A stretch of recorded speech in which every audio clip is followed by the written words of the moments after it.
This flip illustration here is going to take over the world after befriending you. Watch out. Its clear demonstration of human characteristics have the potential for this little guy to become superior to you and to make you obsolete because he is not constrained by any of our human limitations, and he could be modified in limitless ways. This is just the beginning. So, pardon me for my little crude illustration there, and my demonstration. There is a point to it, and I'll get to that eventually. But if you haven't been living under a rock the last little while, you've probably heard about things like Chat GPT and the prevalence of AI, artificial intelligence, becoming kind of more popularized, and the applications are becoming more mainstream. And so we're hearing a lot about it, and it always brings us back to those old science fiction narratives about the machines taking over and killing us all off, and some kind of supercomputer type of intelligence that's far superior to us, making us as humans obsolete. And now people are kind of talking about that a little bit more seriously, which I think is completely misguided. But I'll get to that. In my humble opinion. So, on that note, I'm not going to pretend that I'm somebody who has like a really deep and intricate knowledge about how all of this technology actually works. I wouldn't even consider myself anywhere near a computer expert. What little I do know about some of the basis for artificial intelligence, like neural networks, I've learned from handy YouTube channels like Veritasium, which I do highly recommend as a resource because they, in my opinion, do a pretty good job at explaining very complicated topics, especially in regards to technology. But, for example, if you're going to talk about the neural networks, I'll take a pretty basic example. It's like, well, if you wanted to have your machine be able to identify from an input an image and have an output that correctly identifies or labels that image. What you would likely have, and there are demonstrations of this. This is one of the bases for the initial development of AI is you would have these pixels, which would be input neurons, and these input neurons would take in the image. And let's say if it was a dog, for example, you would have the input neurons, the pixels, and then you would have several layers of neurons in between.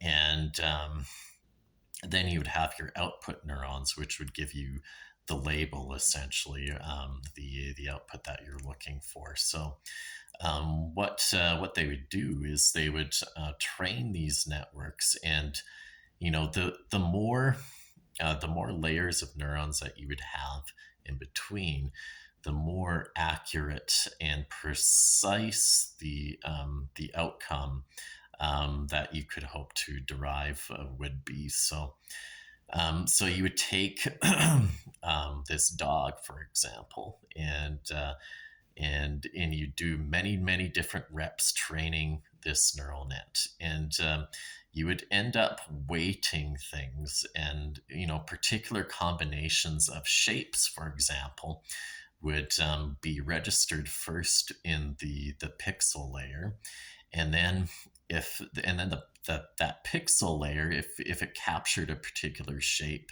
that was part of the dog's feature, it would set a node from another layer of neurons, and that particular node would be weighted so that particular combinations of shapes would be would trigger it to be set off, and then in turn, it would trigger to another layer of neurons, and if that layer of neurons, um, if would there would be another particular neuron in the next layer that would be targeted if another set or combination of shapes were to be registered.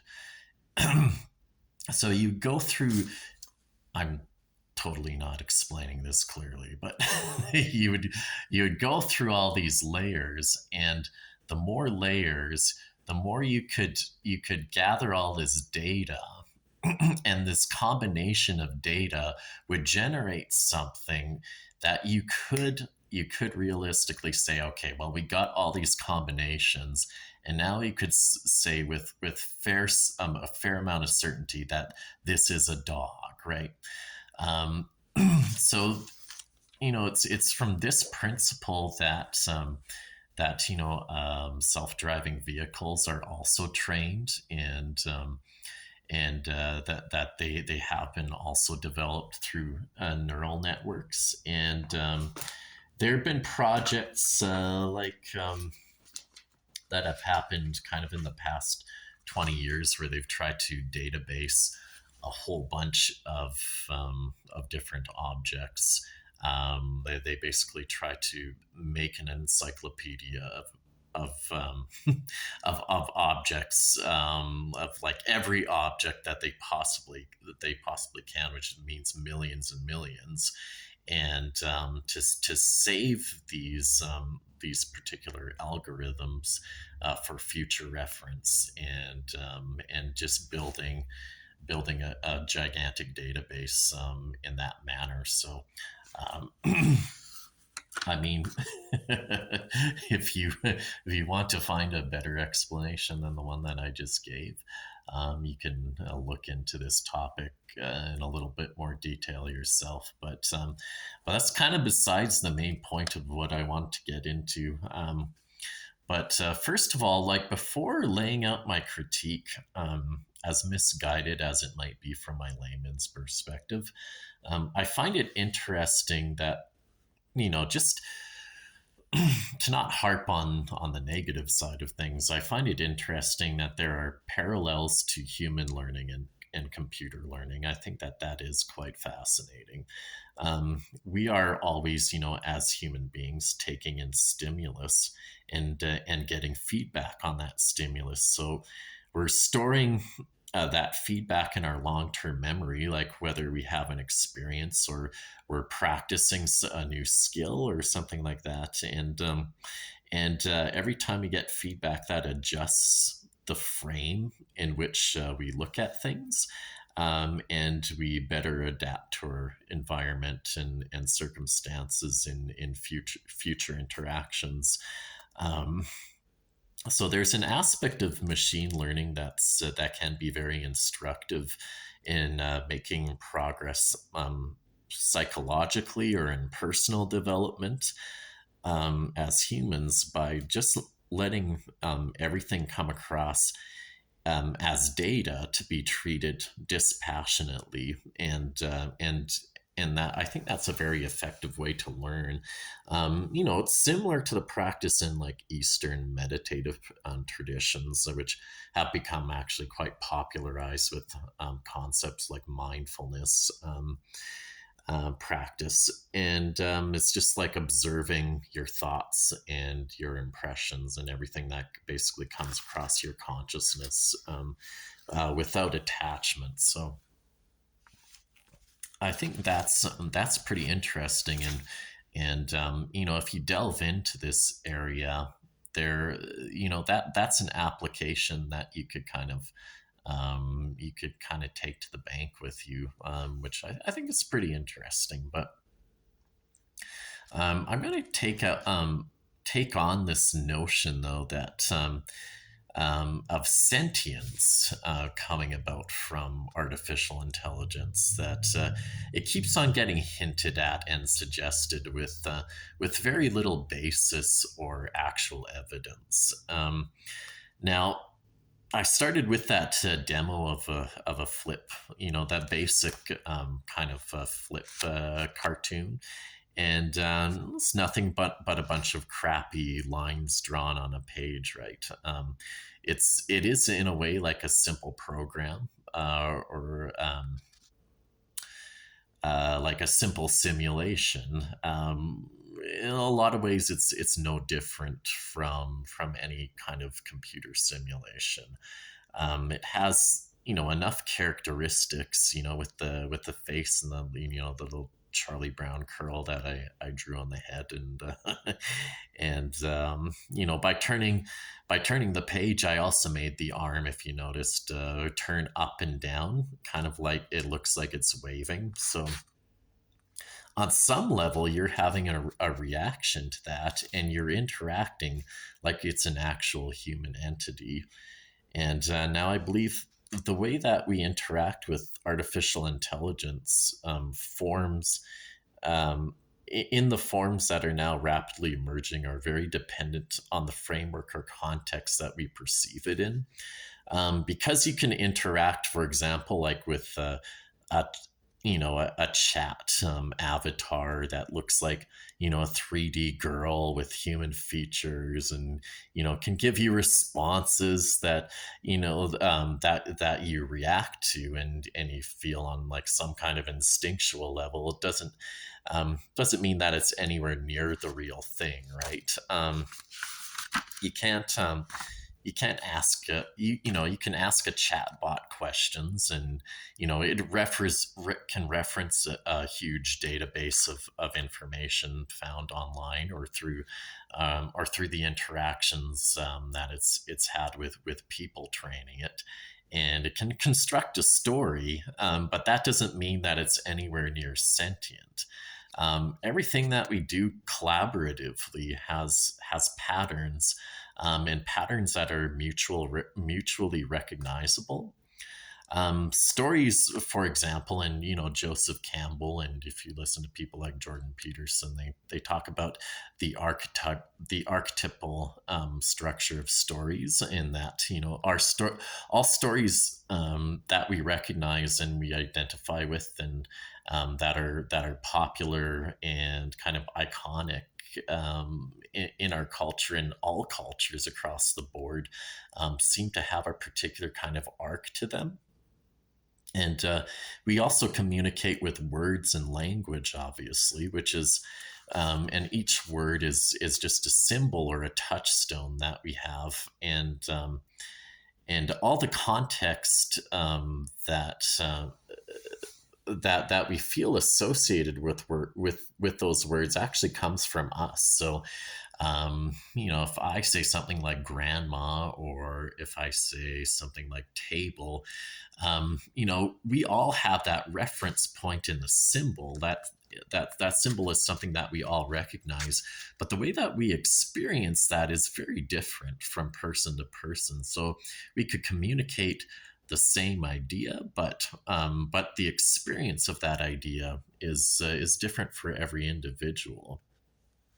So, meaning and experience, the essence is made by us, living conscious beings, and no machine is ever going to be sentient. And from my point of view, because we're really here. Well, first of all, we're looking right now at the most sophisticated tools that we've developed to this point, and to think that something that's just a sophisticated tool is actually a sentient living being is a kind of a ridiculous anthropomorphization, even if it can appear that in many ways to be lifelike, and to approximate lifelike characteristics. We're really mistaking the map for the territory here, and we're making, and because AI can do, can make ever more intricate connection between symbols. There's no real internal process or recognition of those symbols, because those symbols are just symbols to the machine. We're the ones that experience the context of those symbols. So and I think that that experience comes from being. And yes, we as living organisms, we start as a single cell and developed into these complex organisms with the ability to perceive. And you got to really think about that. Data is a surrogate to direct experience and to being. And data is only certain ways in which we choose to define or to quantify our experiences. For example, I mean, you could analyze the wavelength and the refraction and, 100 different parameters of quantifying light, for example, and color. But, the light that's basically generated from different colors in the spectrum. You can reproduce color, but you can't experience color based on data. Like you could tell me what the wavelength is of red or green or yellow, but that's not going to give me anything of the actual experience of red or green or yellow. And that experience itself is something that cannot be quantified or looked at under a microscope or or reproduced in any real way. Experience is the grounding and basis for everything we do, and data on can data honestly produce being, because that's a presumption that you have if you say that AI is going to be sentient and aware. This is a major problem too in my mind, because